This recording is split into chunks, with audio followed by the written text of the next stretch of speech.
I adore indie games. They actually take up a majority of my gaming time when I'm not creating content for this channel, and usually I wait to take the plunge on some of these indie games because I have a feeling they will come to mobile. That's what I did with Sparklight, and it really paid off. I enjoyed playing it on mobile instead of another platform, and I enjoyed making my review for it. The link to that is in the description down below, by the way. However, I did the exact opposite with Foregone. Now, I bought it as soon as it became available on PS4, I streamed it, and I enjoyed my time with it, but I never thought it would come to mobile. But here we are, it's on mobile. Now let's get right into it. I'm a huge fan of the art style and sound design of Foregone. Now, the art style is definitely inspired by Dead Cells to some degree, except it does its own unique thing where it kind of looks like a 2D DS game from back in the day, if you know what I'm talking about. Now, every animation in this game is super fluid, and it really does add a lot of personality to your character depending on what type of weapon they're using or the enemies that you encounter. It's really awesome. Now, the soundtrack really does add to the whole feeling overall, and it really is immersive, and there's voice acting to boot on top of that. And everything that you do in this game has its own unique sound effect, and they're all crisp and satisfying to hear. The best way I could describe Foregone is that it's like Dead Cells except with a Diablo-like loot system.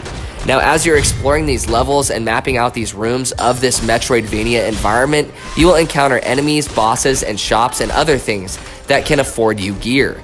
Now, this gear can come in varying rarities as well as just pieces of armor or weapons. Now, each of these pieces of armor and weapons have their own unique stat lines as well as abilities and just passive effects. These can drastically affect your playstyle because you can have two of the same type of weapons, such as a sword, and they can behave completely differently from one another, so it really encourages experimentation no matter how long you've been playing the game. Other than gear, there is gold and experience. Now, you can use this to upgrade your gear as well as your character. However, the further you explore, the further you risk your gold and experience, because if you die, you lose all of the gold and experience that you've acquired, and it just stays where you died, and then you have to return to that spot to gain your gold and experience back, similar to Dark Souls if you've ever played that. There are also warp points or checkpoints that you can discover through exploration that will take you back to a home base of sorts. And at that home base, you can upgrade your gear, or you can purchase new gear from a merchant there and stuff like that. And it serves as a reset point, and then you can go back to the warp point that you just found so that you don't have to start at the beginning of the level. And it just continues, and that's the gameplay loop. The risk and reward of trying to venture forth even further and hoping that you encounter a warp point, or you can just go back to your base right then and cash in all your stuff. Now that I've explained the intricacies of the gear system as well as the risk and reward type factors of Foregone, I want to get into what also sets it apart from Dead Cells, which is its combat. Now, the combat of Foregone involves a melee weapon and a ranged weapon. And with your ranged weapon, you have a limited number of bullets in your gun. And then once they're gone, you can't use it until you melee attack your enemies. And once you melee attack your enemies, you get that ammo back. So it's kind of a give and take, and you're able to mix and match your melee attacks with your ranged attacks, and it's really satisfying and fluid. Another addicting aspect of Foregone that really kept me playing the game for a long time was its boss battles. Now, these bosses are no joke, and they will hand your butt to you if you don't learn their unique patterns of attack and behaviors and personalities in order to defeat them. And I really found myself looking forward to the next boss and seeing how different they were from the previous one, and it really provided a rewarding gameplay experience for me. Because of the gameplay loop I just mentioned, Foregone could easily be very frustrating to play if it weren't for its perfect controls. Now, when it comes to touchscreen controls, you can completely remap where every button is located on your screen to your liking, as well as increase and decrease their size, and then there's full controller support on top of that. So I was blown away with the control options, and you guys will be seeing that on the screen before you. This is incredible, and it's very well done.